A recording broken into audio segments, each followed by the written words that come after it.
7 বছরের শিশুকে ধর্ষণ ও হত্যার ঘটনায় আসামিকে মৃত্যুদণ্ডাদেশ দিয়েছেন আদালত। খুশি, আদালতের প্রতি খুশি। বাংলাদেশে যে আইনের বিচার আছে আরো এক ধাপ বাংলাদেশ এই রায়ের মাধ্যমে দিয়ে আগায় গেল। রায় শুনে, জজ সাহেবের রায় শুনে আমরা সম্পূর্ণরূপে সন্তুষ্ট। এরকম ঘটনা করব তার জন্য এরকম মৃত্যুদণ্ড দেওয়া হয়। দুনিয়ার বুকে জানি কারো মার এরকম বুক খালি না হয়, আমি এই দোয়াই করি আল্লাহ। আমার বোন ময়নার যে হত্যা করছে এর আমি তাড়াতাড়ি দুইটা বিচারা ফাঁসি চাই। তোমরা ধারণা কিতা সবার পরিচিত ব্যারিস্টার রুবিন ফারহানা গেলেন ময়নার বাড়িতে। ময়নার বাড়িতে যাওয়ার পর ওখানে ময়নার মা বাবা আর আমাকেও সারা দেশের কাছে সমাজের সকলে গুরুত্বপূর্ণ কিছু তথ্য আপনাদের মাঝে শেয়ার করতে যাচ্ছি ময়না হত্যা নিয়ে। ময়না হত্যার নতুন কিছু তথ্য সামনে আসছে, যেগুলা দেখলে রীতিমতো অবাক হতে বাধ্য হবেন। আমরাও রীতিমতো অবাক হয়েছি। আসুন কথা না বাড়ি লাইক করে ময়না হত্যার সকল তদন্তগুলা আপনাদের মাঝে শেয়ার করি। এখন বের হয়ে যাচ্ছে এখান থেকে যে জায়গার মধ্যে ধারণা করা হয়েছিল যে হ্যাঁ ময়নার সাথে এরকমটা করতে পারে। হ্যাঁ, এই হচ্ছে সেই মসজিদরা। এই মসজিদের দোতলায় কিন্তু ময়নার লাশ পাওয়া যায়। ঠিক আছে, মসজিদের যে পিছনটা এটা আপনাদের একটু দেখায় নাকি। আমরা মসজিদের পিছনে কি কেন নীরব জায়গা আছে? এটা কি গুরুস্থান? এটা এই যে পিছন দিক দিয়া যেটা অনেক সুন্দর ফুলের গ্রান এই সাইডটা দিয়া, এই যে এইটা কি,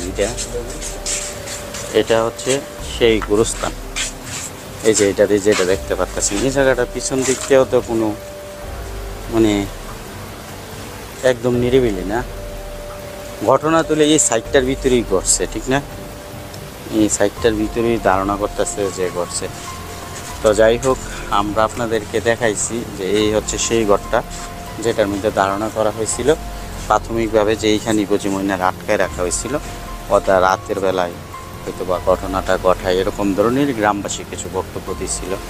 তো আমরা আমরা এই যে মসজিদের যে বিষয়টা এটা আপনাদের দেখানোর চেষ্টা করবো। তো সবচেয়ে বড় আশ্চর্য ব্যাপার হচ্ছে এটা কিন্তু জায়গাটা একদম নিরিবিলি না। হ্যাঁ, এই যে দেখেন এটা কিন্তু গুরুস্থান। দেখেন আল্লাহর পাক পবিত্র জায়গা, মসজিদের যেমন পাশে কিন্তু গুরুস্থান। এই গুরুস্থানের মধ্যে কিন্তু এরকম একটা ঘটনা ঘটাইছে। এই আশেপাশের মধ্যে হয়তো বা এই ঘটনাটা ঘটছে, এটা প্রাথমিকভাবে কিন্তু ধারণা করতেছে, ঠিক না ভাই? হ্যাঁ, তবে ওই যে কলা গাছটার এই চাপা দিয়ে পুলিশ এইগুলো জায়গা দিয়ে তদন্ত করছে, সব জায়গা দিয়েই না, এই পিছন টিছন দিয়ে মনে হয় না, সব জায়গা দিয়ে তদন্ত করছে। কাকা ভালো আছেন? হ্যাঁ বাবা ভালো। প্রাথমিকভাবে তো ধারণা করছিল প্রথমে এইখানে, ঠিক না? প্রথমত ময়নার ঘটনাটা যেটা।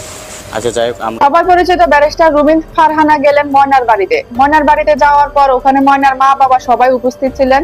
ময়নার মা ব্যারিস্টার রুবিন ফারহানাকে দেখে অনেক জোরে কান্না করে দিলেন। ময়নার মা যখন ব্যারিস্টার রুবিন ফারহানার কাছে গিয়ে বসলেন তখন ময়নার মা হাউমাউ করে কেঁদে বলতেছিলেন, আমার মেয়েটাও চলে গেল আর আমাকেও সারা দেশের কাছে কলঙ্ক বানায় গেল। সেটা শুনে ব্যারিস্টার রুবিন ফারহানা জিহ্বায় কামড় দিয়ে সেও সাথে সাথে কেঁদে দিল এবং ময়নার মাকে জড়ায় ধরলো। এখন দেখুন, আসলে ময়নার মা কান্না দেখে খুবই খারাপ লাগছে। এখন যখন ময়নার মার কান্নার ভিডিও যখন প্রকাশ হচ্ছে, এখন সবাই বলছে যে ময়নার মা দায়ী না।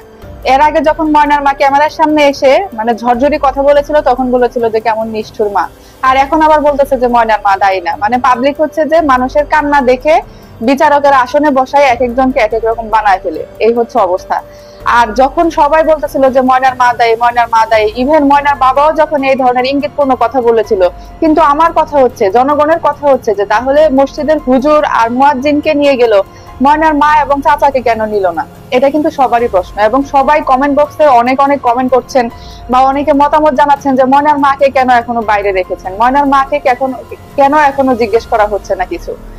আর এই কদিন ময়নার মাকে ক্যামেরার সামনে কেন দেখা যায় না? ময়নার মা বললো যে আমাকে ক্যামেরার সামনে দেখা যায় না কারণ আমাদের বাড়িতে সবসময় সাংবাদিকদের ভিড়ে আসলে এত আসা যাওয়া, কার সামনে কি বলি না বলি, কে আবার কোন তথ্য প্রচার করে না করে, সেজন্য নাকি ময়নার মা আসলে আড়ালে ছিলেন, ক্যামেরার সামনে আসতে চায় না। এখন যখন রুবিন ফারহানা গিয়েছেন তখন ওনার সাথে দেখা করেছে, কথা বলেছে, রুবিন ফারহানা তাকে জড়িয়ে ধরেছে এবং অনেক ধরনের কথাবার্তাই হয়েছে। তবে একটা জিনিস কি জানেন, আমরাও চাই না যে ময়নার মা দোষী প্রমাণ হোক, কারণ কি মা জাতি, আমরা মা জাতি, এরকম একটা ঘটনায় তার মা দায়ী হোক সেটা কিন্তু আমরা কখনোই চাই না। এখন আমার মনে হচ্ছে যে, এর আগেও বলেছি যে আমার মনে হচ্ছে যে এখানে হয়তো তৃতীয় পক্ষ একটা গেম খেলেছে, এবং এমনও হতে পারে যে তৃতীয় পক্ষে ঘটনাটা রটিয়ে দিয়েছে। আর আরেকটা কথা হলো যে সঙ্গে সঙ্গে তারপরের দিনই মসজিদের ইমাম আর মুয়াজ্জিনকে যখন নেওয়া হলো, কিন্তু এদের পরিবারের কাউকে নেওয়া হয় না এখন পর্যন্ত। এইসব জিনিস কিন্তু আসলে বেশিরভাগ আপনজনেরাই করে। সেদিন দুপুরেও বিরিয়ানি খেয়েছে, স্কুলে গিয়েছে, বাচ্চাদের সাথে খেলেছে, বন্ধুদের সাথে খেলাধুলা করেছে, গোসল করেছে, তারপর থেকে নাই হয়ে গেছে। আমার কথা হচ্ছে যে ওই গ্রামে কি একটা কাকপক্ষীও জানতো না? ওখানে কি কোনো মানুষ ছিল না? কোনো আওয়াজই কি হয় নাই? এরকম একটা ঘটনা ঘটছে, কোনো আওয়াজই কি হয় নাই? এখন আল্লাহ তাআলাই ভালো জানেন আর মানুষজনেরাই ভালো জানেন। হয়তো এমন কেউ জানেন, হয়তো কেউ কথা বলছেন না বা চুপ করে আছেন। আবার দেখা যাচ্ছে যে ময়নার বাবা একই রকম এক ধরনের কথা বলতেছেন। এই সময় তাদের হিসাব করে কথা বলতে হবে সবারই, মানে কোন ঘটনা কোন প্রেক্ষিতে কার পক্ষে যায় কার বিপক্ষে যায় হিসাব করে কথা বলতে হবে, যেন সঠিক যে এটাতে সঠিক একটা বিচার পাওয়া যায়। এই ঘটনার জন্য যে দায়ী সে যেন আমাদের সামনে চলে আসে এবং সবার সামনে আসে, এবং সত্যি যেটা সেটা যেন তাড়াতাড়ি প্রমাণ হয়। এই জন্য আইন বিভাগের উপর পূর্ণ আস্থা রেখে আপনাদের উল্টাপাল্টা কথা না বলা উচিত। এই সময় কোনো সাক্ষাৎকার দেওয়ারই কোনো প্রয়োজন নাই। কারণ সাক্ষাৎকার দিলে যখন আপনি এক এক রকম কথা বলেন, হয়তো আপনার মাথা ঠিক নেই, হয়তো আপনি প্রচন্ড শোকে এক এক রকম কথা যখন বলে ফেলেন, ময়নার বাবাকে বলছি, তখন দেখা যায় যে এটা নিয়ে মানুষ নানান রকম গল্প বানিয়ে নানান রকম ভাবে প্রচার করে। আমরাও চাই যে ময়নার মা নির্দোষী প্রমাণ হোক এবং একটা ন্যায় বিচার পাক। সম্মানিত দর্শক মণ্ডলী, আশা করি সম্পূর্ণ ভিডিওটি দেখলেন এবং আজকের এই ভিডিও সম্বন্ধে আপনাদের ব্যক্তিগত মতামত অবশ্যই কমেন্ট সেকশনে জানিয়ে দিবেন। যদি ওই পরিত্যক্ত ঘরে ময়নাকে হত্যা করা হয় তাহলে কোনো না কোনো প্রমাণ তো পাওয়া যাবে, সেখানে কোনো প্রমাণ মিলেনি, অর্থাৎ ময়নাকে ধারণা করা হচ্ছে এখন পর্যন্তই সেই মসজিদে ময়নাকে হত্যা করা হয়েছে। তো সম্মানিত দর্শক, আজকের এই ভিডিওটি এ পর্যন্তই। পরবর্তী আপডেট পাওয়ার জন্য চ্যানেলটিকে ক্লাসে ছিলাম তো এখন আমাদের কোচিং শুরু হয় নাই। যারা হচ্ছে এমটিতে খারাপ রেজাল্ট করছে তাদেরকে মিস সাজেশন দিতেছিল যে এগুলো পড়ো। হঠাৎ করে একটা অনেক জোর বিকট শব্দ হয়েছে, মিস সবাই কান ধরে ফেলছে, মিস অনেক তাড়াতাড়ি করে কান ধরছে। পরে এবার মিস বলে যে কি হয়েছে, আমি তো ভাবছি যে আকাশ থেকে মনে হয় শিলা বা কিছু পড়ছে। পরে আমরা যখন বেরোইছি দেখি যে যেখান দিয়ে আমরা সিঁড়ি দিয়ে ক্লাসে উঠি সেই সিঁড়ির জায়গাটা পুরোটা পুড়ে গেছে। আর সিঁড়ির ওই পাশে কিছু 7-8 ছেলেরা পড়তো, ওদের ইয়েটা পুরো পুড়ে গেছে। প্রিয় দর্শক, সম্পূর্ণ ভিডিওটি দেখলেন, বুঝতে পেরেছেন ভিডিওটি গুরুত্বপূর্ণ। ময়না হত্যাকে নিয়ে চাঞ্চল্যকর কিছু তথ্য সামনে এসেছে, যা অবশ্যই আপনারা দেখেছেন এবং বুঝতে পেরেছেন ভিডিওটি গুরুত্বপূর্ণ।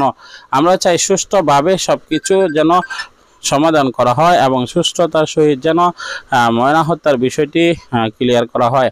আমরা চাই অবশ্যই নিত্য নতুন সকল আপডেট আপনাদের মাঝে পৌঁছে দেওয়ার জন্য, অবশ্যই নিত্য নতুন সকল আপডেট পাওয়ার জন্য চ্যানেলটিকে সাবস্ক্রাইব করে পাশে থাকা বেল বাটনটি অন করে দেবেন।